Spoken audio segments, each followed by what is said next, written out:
এইবারের নির্বাচন জাতীয় সংসদের কততম নির্বাচন? 13তম।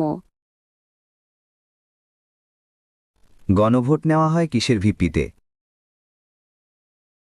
হ্যাঁ অথবা না এর ভিত্তিতে। গণভোট যদি হাঁ ভোট দেন তাইলে কি হইবে? ক্ষমতার ভারসাম্য প্রতিষ্ঠা হইবে। গণভোট যদি হাঁ ভোট দেন তাইলে কি হইবে? বিচারের ব্যবস্থা স্বাধীন হইবে। গণভোট যদি হাঁ ভোট দেন তাইলে কি হইবে? রাষ্ট্রপতি 2 বারের বেশি হইতে পারবে না। গণভোট যদি হাঁ ভোট দেন তাইলে কি হইবে?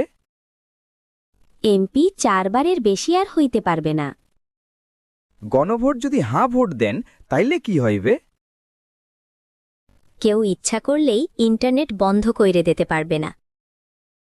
গণভোট যদি হাঁ ভোট দেন তাইলে কি হইবে? যারা স্বৈরাচার আর দুর্নীতিবাজ আছে তাগর বিচার হইবে। গণভোট যদি হাঁ ভোট দেন তাইলে কি হইবে?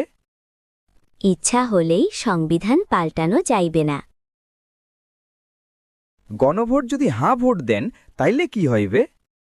অপরাধী বা আসামিকে কেউ ইচ্ছা করলেই ছাড় দিতে পারবে না বা ক্ষমা পাইবে না।